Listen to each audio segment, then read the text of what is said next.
औज़ुबिल्लाहि मिनश्शैतानिर्रजीम बिस्मिल्लाहिर्रहमानिर्रहीम। अस्सलाम वालेकुम वरहमतुल्लाहि वबरकातुहू। डियर स्टूडेंट्स, कैसे हैं आप? उम्मीद है खैरियत से होंगे। तो चले शुरू करते हैं। आज हमारा लेक्चर नंबर 3 है मॉडर्न फिजिक्स का।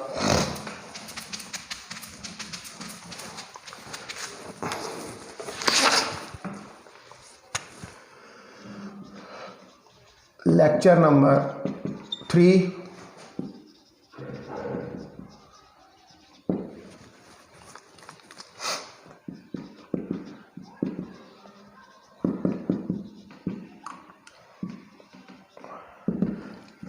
और आज हमने जो है वो स्टडी करना है हाइजेनबर्ग अनसर्टेनिटी रिलेशन या हाइजेनबर्ग अनसर्टेनिटी प्रिंसिपल। ये इस चैप्टर का जो है वो लास्ट आर्टिकल है।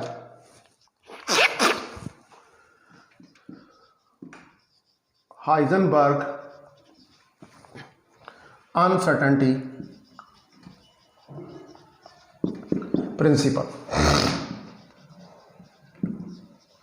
और आप कह रहे हैं कि जो क्वांटम मैकेनिक्स है इसके अंदर ये एक फंडामेंटल पिलर के का काम करता है। जो क्वांटाइजेशन है इसको हम हाइजेनबर्ग अनसर्टेनिटी प्रिंसिपल के बगैर नहीं समझ सकते। अभी तक जो आपने क्लासिकल मैकेनिक्स स्टडी की है, देखिए क्लासिकल मैकेनिक्स जो है उसमें आप जो फ्यूचर की प्रेडिक्शन है उसको एग्जैक्टली कर सकते हैं। मिसाल के तौर पर आपको कहा जाता है जी कि एक पार्टिकल है, उसका मास 1 किलोग्राम है, ठीक है, उसकी वेलोसिटी 2 मीटर पर सेकंड है, एक्सेलरेशन उसका 3 मीटर पर सेकंड स्क्वायर है। तो after t is equal to 5 second उसकी वेलोसिटी क्या होगी। तो ये जो डेटा आपको गिवन है इसकी मदद से आप इजीली ये कैलकुलेट कर सकते हैं कि पार्टिकल की जो वेलोसिटी है वो 5 सेकंड के बाद क्या होगी, यानी कि 5 सेकंड के बाद कितनी वेलोसिटी के साथ मूव कर रहा होगा। यहां अगर आपने इसकी पोजीशन फाइंड करनी है तो एक्स को भी फाइंड कर सकते हैं कि पार्टिकल जो है वो 5 सेकंड के बाद किस पोजीशन पे होगा। तो क्लासिकल मैकेनिक्स में हम फ्यूचर प्रेडिक्शन को एग्जैक्टली कर लेते हैं। हम फ्यूचर प्रेडिक्शन के बारे में जो है वो मुकम्मल तौर पर पार्टिकल की पोजीशन के बारे में हम बता देते हैं, ठीक है, क्लासिकल मैकेनिक्स में। लेकिन जब आप क्वांटम मैकेनिक्स के अंदर आते हैं, क्वांटम पार्टिकल्स की बात करते हैं, तो देखिए आप एक बात याद रखें कि हमने कल भी लोकलाइजेशन ऑफ वेव्स जो हैं वो स्टडी की थी और हमें यही पता चला था कि क्वांटम मैकेनिक्स के अंदर हम चीज़ों को लोकलाइज नहीं कर सकते, ठीक है। अगर वेवलेंथ को आप कम करेंगे तो पोजीशन इनफाइनाइट हो जाएगी और अगर पोजीशन को जो है हम फाइनाइट करेंगे तो वेवलेंथ इनफाइनाइट हो जाएगी। ये कल हमने पढ़ के देखा, इसको स्टडी किया कि क्वांटम मैकेनिक्स के अंदर आप चीज़ों को लोकलाइज नहीं कर सकते, यानी कि क्वांटम मैकेनिक्स जो है वो एक नॉन लोकल फिनोमेना है, उसको लोकलाइजेशन नहीं आप कर सकते, उस पर कोई रिस्ट्रिक्शन या पाबंदियां जो हैं वो हम नहीं लगा सकते। लिहाजा जब हम क्वांटम मैकेनिक्स के अंदर आते हैं तो क्वांटम मैकेनिक्स के अंदर हम ये कहते हैं कि पार्टिकल्स जो हैं, ठीक है, उनके साथ वेव्स एसोसिएटेड होती हैं और वो वेव्स जो एसोसिएटेड होती हैं वो जब आपस में इंटरफेरेंस करती हैं तो वो कंस्ट्रक्टिव और डिस्ट्रक्टिव इंटरफेरेंस करती हैं, जिसके नतीजे में हमें probability of occurrence of particle मिलती है। यानी कि जो क्वांटम मैकेनिक्स है ये कंप्लीटली एक प्रोबेबिलिस्टिक मैकेनिक्स है जिसमें हम सिर्फ प्रोबेबिलिटी यानी कि पार्टिकल के पाए जाने की प्रोबेबिलिटी को बता सकते हैं। हम एग्जैक्टली ये प्रेडिक्ट नहीं कर सकते कि पार्टिकल जो है वो किस जगह पर था, ठीक है। हम सिर्फ ये बता सकते हैं कि भाई इस रीजन के अंदर इस जगह पर पार्टिकल के पाए जाने की प्रोबेबिलिटी 75% है, 25% है, 30% है या 40% है। लेकिन हम एग्जैक्टली ये नहीं बता सकते कि पार्टिकल जो है वो किस जगह पर है। क्यों? उसकी वजह यह है कि जब आप माइक्रो लेवल के ऊपर जाते हैं तो आप पार्टिकल्स की पार्टिकल नेचर को नहीं देख रहे होते, आप उनकी वेव नेचर जो है उसको डिस्क्राइब कर सकते हैं। ठीक है, तो हमारे पास अब जो फैक्ट है वो यही है कि जो मूविंग बॉडी जो है, ठीक है, मूविंग बॉडी इज रिगार्डेड, हम मूविंग बॉडी है इसको रिगार्ड करते हैं as a de Broglie wave group. ये हमारे पास एक डी ब्रागली वेव ग्रुप है रादर देन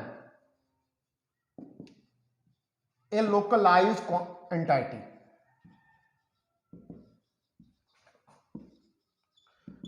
कोई लोकलाइज्ड एंटाइटी नहीं है हमारे पास, ये ग्रुप है।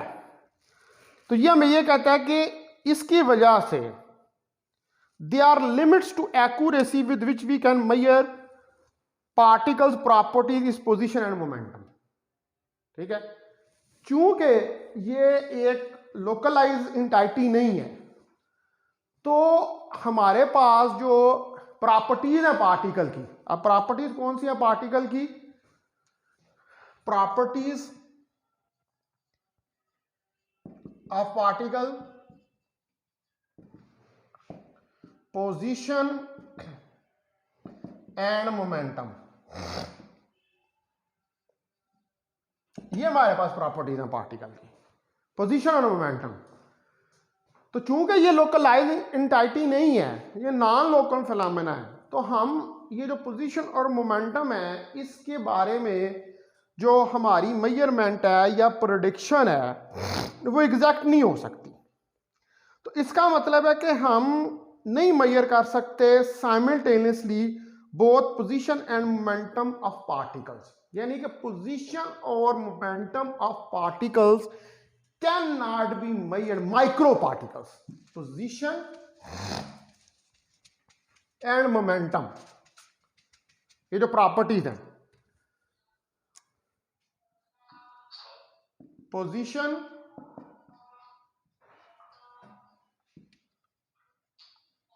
एंड मोमेंटम ऑफ, क्या कह रहे हैं?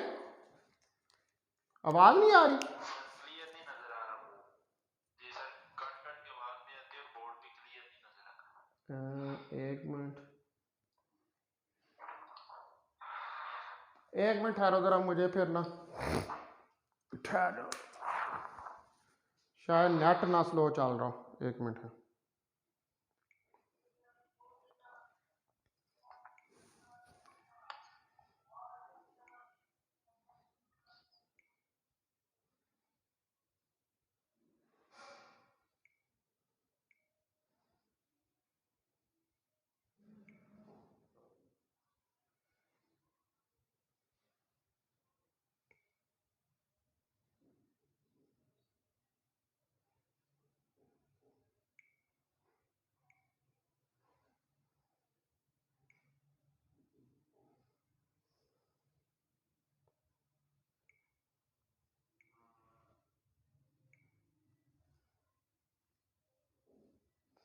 अच्छा, मैं 1 मिनट मीटिंग एंड करने लगा हूँ, इसको दोबारा शुरू करता हूँ, ठीक है?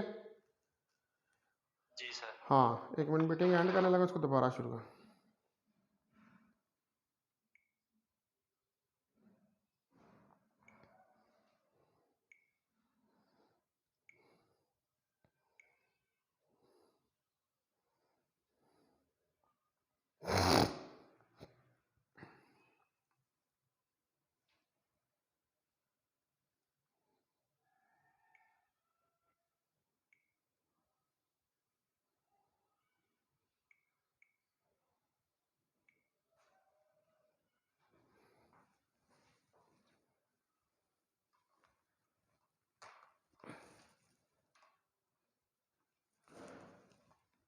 हाँ भाई, आप बोर्ड नजर आ रहा है? अब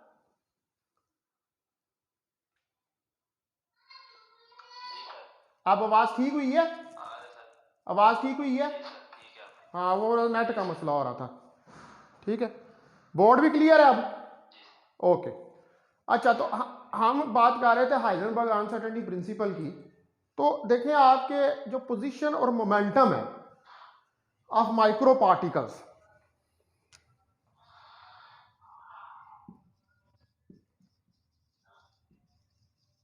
कैन नॉट बी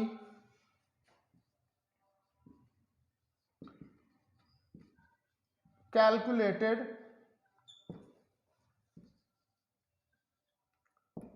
साइमल्टेनियसली, यानी कि एक ही टाइम के ऊपर आप मोमेंटम और पोजीशन एग्जैक्टली जो है वो कैलकुलेट नहीं कर सकते। This is the Heisenberg uncertainty principal कि जो क्योंकि वजह क्या है कि माइक्रो पार्टिकल्स जो हैं ये कोई लोकलाइज्ड फिनोमेना नहीं है, क्योंकि हम माइक्रो पार्टिकल्स की जब बात करते हैं तो हम वेव्स, उनके साथ जो ग्रुप ऑफ वेव्स एसोसिएटेड होता है उसकी बात कर रहे होते हैं। ठीक है, लिहाजा हम इनको लोकलाइज्ड नहीं कर सकते हैं, ये नॉन लोकलाइज्ड पार्टिकल्स हैं।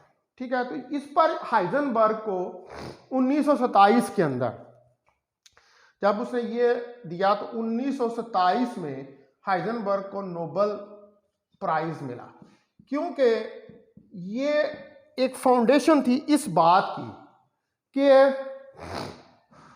हमारे पास जो माइक्रो पार्टिकल्स हैं उनकी जो पोजीशन और मोमेंटम है उसके बारे में हम एग्जैक्ट प्रोडिक्शन नहीं दे सकते। हमेशा जब भी हम उसका मोमेंटम या पोजीशन मेजर करते हैं तो उसके अंदर अनसर्टेनिटी होती है, और ये क्वांटम मैकेनिक्स की प्रोबेबिलिस्टिक नेचर जो है उसका एक फंडामेंटल प्रूफ था, यह हाइजेनबर्ग अनसर्टेनिटी प्रिंसिपल। तो लिहाजा इस वजह से हाइजेनबर्ग अनसर्टेनिटी प्रिंसिपल के ऊपर जो जर्मन फिजिसिस्ट है वार्नर हाइजेनबर्ग 1927 में इसको जो है वो नोबेल प्राइज से नवाजा गया।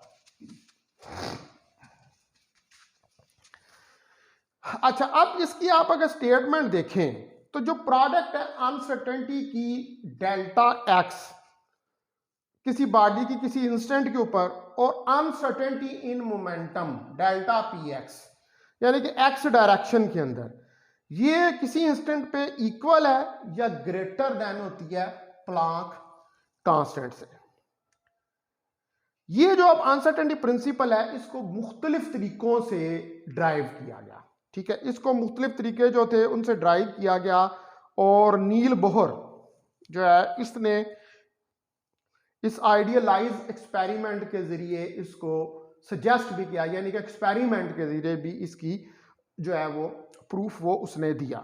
तो सपोज करें कि हम पोजीशन और मोमेंटम किसी इलेक्ट्रॉन का मेजर करना चाहते हैं using a microscope of high resolution power, यानी कि कोई माइक्रोस्कोप हम यूज करते हैं जिसकी हाई रेजोल्यूशन पावर है और उसकी मदद से हम पोजीशन या मोमेंटम जो है इलेक्ट्रॉन का उसको मेजर करना चाहते हैं। ठीक है, तो सपोज करें कि यहाँ पर मैं एक फिगर जो है वो बनाता हूँ। आप देखें कि ये हमारे पास यहाँ पर ये एक इलेक्ट्रॉन पड़ा हुआ है ई, ये एक इलेक्ट्रॉन है, इधर ये एक फोटॉन है इंसिडेंट फोटॉन। तो ये जो इंसिडेंट फोटॉन है P is equal to h over lambda, ये इसका मोमेंटम है। ये इलेक्ट्रॉन है इधर, अब ये इलेक्ट्रॉन से आके टकराता है, इलेक्ट्रॉन से आके जब ये टकराता है तो यहां पर हमारे पास एक कोन सी बनती है। ठीक है, ये देखें आप, एक हमारे पास ये कोन सी जो है वो बन जाएगी, क्योंकि एग्जैक्टली हम पोजीशन को या मोमेंटम को मेजर नहीं कर सकते। ये देखें आप, यहां पर हमारे पास एंगल अल्फा, यहां पर हमारे पास एंगल अल्फा, और इसके सामने वाला अगर ये मोमेंटम है इसका P, तो ये P साइन ऑफ अल्फा इसका कंपोनेंट जो है वो बन जाएगा। तो यहां पर जब इस तरफ जा रहा है तो ये डेल्टा PX इसके अंदर अनसर्टेनिटी है। अब हमारे पास डेल्टा X क्या है?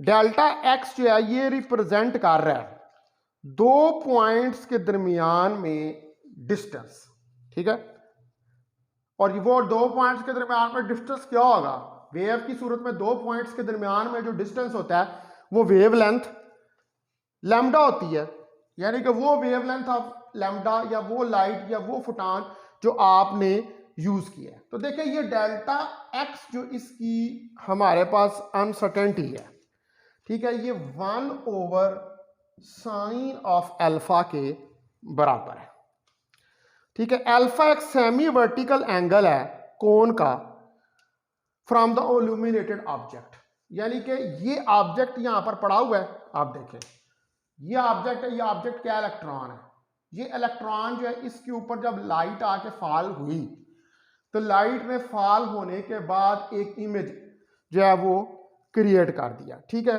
तो वो जो हमारे पास जब हमने इलेक्ट्रॉन को व्यू किया तो वो इलेक्ट्रॉन हमें इस तरह एक सेमी वर्टिकल एंगल बनाता हुआ नजर आया। उसकी वजह यह है कि हम वेव को ऑब्जर्व कर रहे हैं। हम जब वेव को ऑब्जर्व कर रहे हैं तो हमें एग्जैक्ट इलेक्ट्रॉन की पोजीशन का पता नहीं चलेगा, हमें कौन सी नजर आएगी और उस कोन के अंदर किसी एंगल के ऊपर जो है वो इलेक्ट्रॉन मौजूद होगा, यानी कि एग्जैक्टली हम उसके बारे में इंफॉर्मेशन नहीं दे सकते। अब ये जो डेल्टा एक्स है हमारे पास, एक्चुअली ये दो पॉइंट्स के दरमियान में डिस्टेंस है, ठीक है। तो अनसर्टेनिटी जो है in finding the exact position of electron is दस डेल्टा एक्स, ठीक है। डेल्टा एक्स क्या है? Uncertainty in the position of electron, ये पोजीशन ऑफ इलेक्ट्रॉन जो है उसके अंदर अनसर्टेनिटी है, ठीक है। तो इस अनसर्टेनिटी को अगर हम स्मॉल करना चाहते हैं, ठीक है, अगर इस अनसर्टेनिटी को हम स्मॉल करना चाहते हैं तो हमें क्या करना पड़ेगा? हमें लाइट शॉर्टर वेवलेंथ की यूज करनी पड़ेगी, ठीक है। To make this uncertainty small we have to use light of shorter wavelength. हमें शॉर्टर वेवलेंथ की लाइट यूज करनी पड़ेगी। क्यों? मैंने आपको बताया कि डेल्टा एक्स क्या है। डेल्टा एक्स दो पॉइंट्स के दरमियान में डिस्टेंस है, और डेल्टा एक्स एक्चुअली क्या है? That is the uncertainty in the particle position is equal to the wavelength of light being used. तो अगर आप वेवलेंथ को कम करेंगे तो डेल्टा एक्स कम हो जाएगा। ये क्लियरली नजर आ रहा है, इस रिलेशन से ये क्लियरली हमें नजर आ रहा है कि अगर लैम्डा वेवलेंथ शॉर्ट होगी तो uncertainty in the position of the particle जो है वो स्मॉल हो जाएगी। तो इसका मतलब है कि अगर आप ये चाहते हैं कि हमारे पास जो है वो स्मॉल अनसर्टेनिटी हो, ठीक है, तो फिर हमें शॉर्ट वेवलेंथ जो है वो यूज करनी पड़ेगी, ठीक है। ये तो बात होगी पोजीशन की, ठीक है। अब आप आए मोमेंटम की तरफ।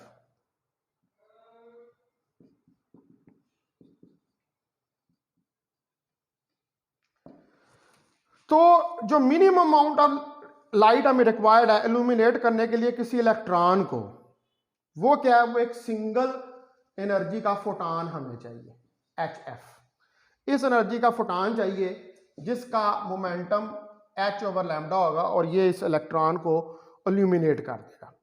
अगर फोटॉन अप्रोच करता है लेफ्ट से तो फिर by Compton fact it should be scattered, ठीक है। हमें भी ये पता है कि जब एक फोटॉन आता है और इलेक्ट्रॉन के साथ टकराता है तो वो स्कैटर होता है, ठीक है। वो स्कैटरिंग यानी कि उसकी वेवलेंथ जो है उसके अंदर स्कैटरिंग जो है वो आ जाती है। तो फोटॉन जो है वो जब एंटर करता है माइक्रोस्कोप के अंदर तो वो लार्ज रेंजेस ऑफ एंगल के साथ माइक्रोस्कोप के अंदर जो है वो एंटर करता है। लिहाजा हमारे पास जो एक्स कंपोनेंट है, अब देखा ना, ये फोटॉन यहां से स्कैटर्ड हो रहा है, इस फिगर में क्लियर नजर आ रहा है। फोटॉन आया, इससे टकराया और इससे टकराने के बाद स्कैटर हो गया, और स्कैटरिंग के बाद उसने कोई एंगल अल्फा जो है वो बनाया, तो हमारे पास जो एक्स कंपोनेंट है स्कैटर्ड फोटॉन का, x component of momentum of scattered photon, जो स्कैटर्ड फोटॉन का हमारे पास एक्स कंपोनेंट है, ठीक है, यानी कि डेल्टा पी एक्स हमारे पास वो है delta p sine of alpha, और इसमें डेल्टा पी जो है, ठीक है, डेल्टा पी कह लें या इसको पी कह लें, या इसमें पी जो है वो एच ओवर लैम्डा के बराबर है, तो लिहाजा delta p x h over lambda sine of alpha के बराबर आ गया। तो ये हमारे पास मोमेंटम जो है वो निकल आया। तो इस रिलेशन से ये क्लियर है कि अगर हम लॉन्गर वेवलेंथ, ठीक है, लॉन्गर वेवलेंथ की लाइट को यूज करें accurate measurement of momentum, shorter wavelength use करनी पड़ेगी किसके लिए, पोजीशन के लिए, ठीक है। तो फॉर मोमेंटम देखें ना, लैम्डा को लार्ज करेंगे, लैम्डा बढ़ाएंगे तो ये कम हो जाएगी, अनसर्टेनिटी मोमेंटम कम हो जाएगी। तो for accurate measurement of momentum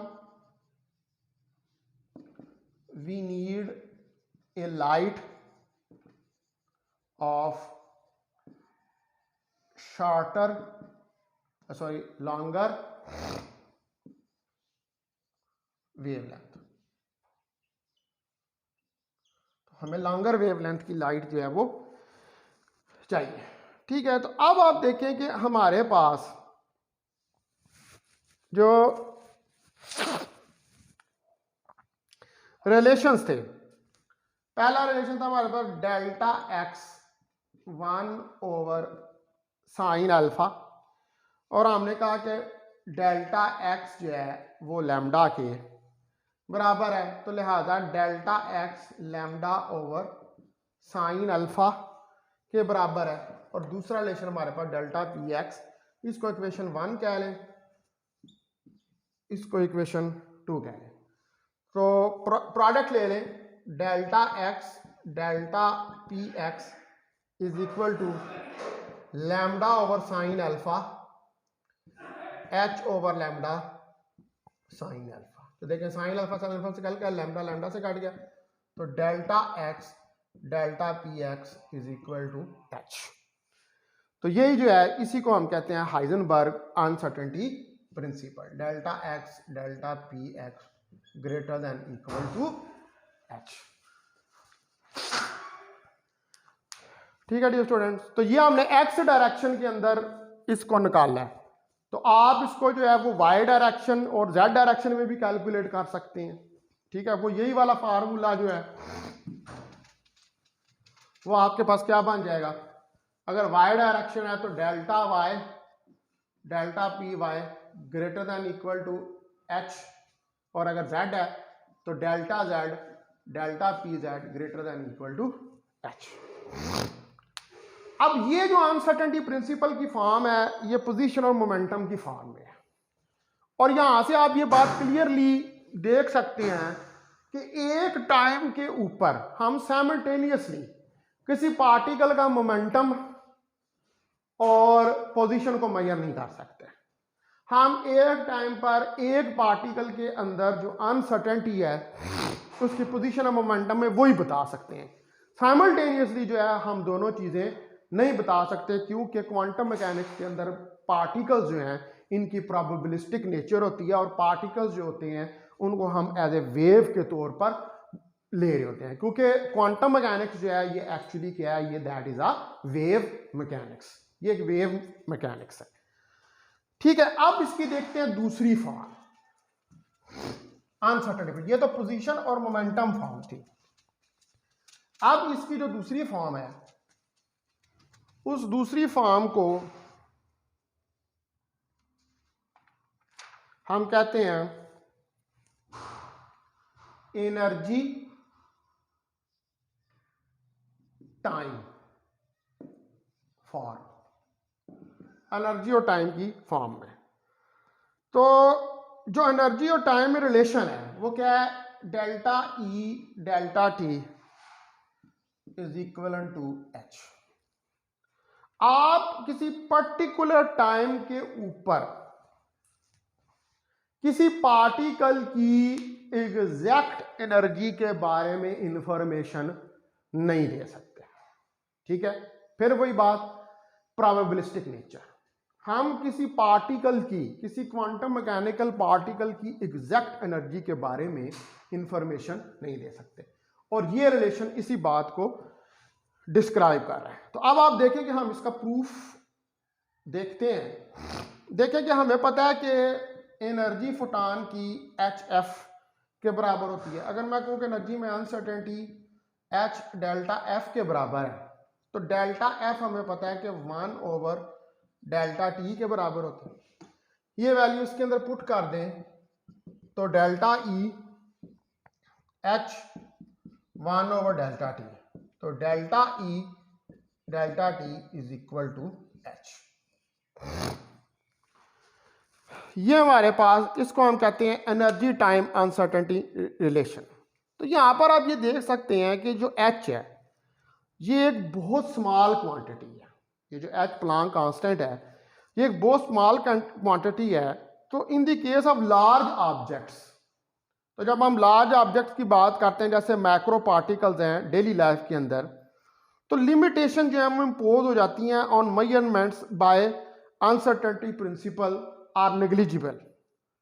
लेकिन जब हम इसी प्रिंसिपल को अप्लाई करते हैं एटॉमिक पार्टिकल्स के लिए तो ये लिमिटेशन जो हैं ये नेग्लिजिबल नहीं होती। अब इस सेंटेंस का क्या मतलब है, देखें अनसर्टेनिटी प्रिंसिपल जो है वो कुछ लिमिटेशंस लगाता है पार्टिकल्स के मोमेंटम, एनर्जी या पोजीशन को मेजर करने में। कुछ लिमिटेशंस है उसकी, ठीक है। लिमिटेशन क्या है, लिमिटेशन हाइजेनबर्ग ने बताया कि आप एग्जैक्टली मोमेंटम और पोजीशन जो है उसको किसी माइक्रो पार्टिकल के लिए साइमल्टेनियसली मेजर नहीं कर सकते। What is this, this is a limitation, ठीक है। ये एक लिमिटेशन है। इसी तरह एनर्जी के ऊपर भी है कि आप किसी पर्टिकुलर टाइम के ऊपर जो एनर्जी है पार्टिकल की आप उसको मेजर नहीं कर सकते, ठीक है। किसी पर्टिकुलर टाइम पे उस टाइम के ऊपर आप एनर्जी को मेजर नहीं कर सकते। आप एग्जैक्टली पार्टिकल की एनर्जी के बारे में इंफॉर्मेशन नहीं दे सकते। ये माइक्रो पार्टिकल्स के लिए रिस्ट्रिक्शंस हैं, ठीक है। और ये रिस्ट्रिक्शंस जो है ये माइक्रो लेवल के ऊपर नेग्लिजिबल नहीं है। लेकिन जो ही आप मैक्रो लेवल के ऊपर जाते हैं, ठीक है, जो ही आप मैक्रो लेवल पे जाते हैं जहां पर आप बिगर पार्टिकल्स या बिगर ऑब्जेक्ट्स का नाम लेते हैं, तो वो बिगर पार्टिकल्स या बिगर ऑब्जेक्ट्स जो हैं उनके ऊपर ये रिस्ट्रिक्शंस अप्लाई नहीं होती। मैंने आपको शुरू के अंदर ही ये बात बताई है, ठीक है, कि ये रिस्ट्रिक्शंस जो हाइजेनबर्ग अनसर्टेनिटी प्रिंसिपल की हैं ये रिस्ट्रिक्शन सिर्फ माइक्रो पार्टिकल्स के ऊपर अप्लाई होती हैं। क्यों, उसकी वजह ये है कि जो आपके मैक्रो पार्टिकल्स हैं आप उनकी मोमेंटम और पोजीशन के बारे में एग्जैक्ट इंफॉर्मेशन दे सकते हैं, क्योंकि उनके साथ जो डी ब्रागली वेवलेंथ एसोसिएटेड है वो बहुत स्मॉल है। और मैक्रो लेवल के ऊपर आप पार्टिकल की पार्टिकल नेचर को कंसिडर कर रहे होते हैं, ठीक है। मैक्रो लेवल यानी कि बड़े लेवल के ऊपर पार्टिकल की पार्टिकल नेचर को स्टडी कर रहे होते हैं। और जब पार्टिकल की पार्टिकल नेचर को स्टडी कर रहे हैं तो वहां पर आप एग्जैक्टली उसकी मोमेंटम और पोजीशन के बारे में इंफॉर्मेशन दे सकते हैं। लेकिन जो ही आप माइक्रो लेवल के ऊपर जाते हैं जहां पर आप सब एटॉमिक पार्टिकल्स की बात करते हैं, तो जहां पर आप सब एटॉमिक पार्टिकल्स की बात करते हैं तो वहां पर सब एटॉमिक पार्टिकल्स जो हैं उनकी ड्यूअल नेचर की वजह से they are behaving as a wave. और जब हम वेव की बात करते हैं तो वेव के केस में हाइजेनबर्ग अनसर्टेनिटी प्रिंसिपल अप्लाई हो जाता है और उसकी जो रिस्ट्रिक्शंस हैं वो पार्टिकल की मोमेंटम, एनर्जी और पोजीशन के ऊपर अप्लाई हो जाती है, ठीक है जी। तो लिहाजा हाइजेनबर्ग अनसर्टेनिटी प्रिंसिपल जो है वो माइक्रो पार्टिकल्स के ऊपर एप्लीकेबल है, वो मैक्रो पार्टिकल्स के ऊपर एप्लीकेबल नहीं है। माइक्रो पार्टिकल्स के ऊपर इसकी रिस्ट्रिक्शंस जो हैं वो वैलिड नहीं होती, लेकिन माइक्रो पार्टिकल्स के ऊपर इसकी रिस्ट्रिक्शंस जो हैं वो वैलिड होती हैं। ठीक है डियर, अब ये आपका चैप्टर जो है वो फिनिश हो गया है, दूसरा भी। अब मंडे वाले दिन जो है, कल आपको छुट्टी है, तो मंडे वाले दिन जो है वो इंशाल्लाह ताला मैं शुरू करूंगा आप चैप्टर नंबर 4, नहीं मंडे को तो हम इलेक्ट्रिसिटी मैग्नेटिज्म पढ़नी है। नेक्स्ट टाइम हम थर्सडे को जब ये पढ़ेंगे तो मैं चैप्टर नंबर 4 शुरू करूंगा, जो कि क्वांटम मैकेनिक्स का पर्टिकुलर चैप्टर है। ठीक है, आपको रात को मैंने असाइनमेंट जो है वो दे दी थी। ठीक है, और एक और आपकी असाइनमेंट मॉडर्न फिजिक्स की आपने वो मुझे सबमिट नहीं की, उसकी तो डेट भी पास हो गई हुई है। क्यों भाई, औरंगजेब सुन रहा है? हेलो, हाँ जी।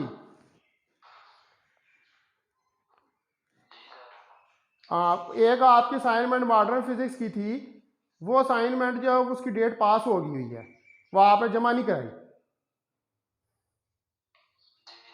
हाँ वो उसको करें, हाँ वो उसको जल्दी जल्दी करें और उसको जमा करवाएं। ठीक है, वो आपने पीडीएफ बना के मुझे व्हाट्सएप करनी है या मेरे ईमेल पे भेज देनी है। ठीक है, और एक नई भी आ गई असाइनमेंट, नई की जो मैंने डेट दी है वो यकम है। ठीक है, तो उसको जो आपकी असाइनमेंट गुजर गई है ना, उसको आप जल्दी जल्दी करें और उसको सबमिट करें। ठीक है, ओके, खुदा हाफिज़। ये ज़रा मुझे स्क्रीनशॉट ले लेने फिर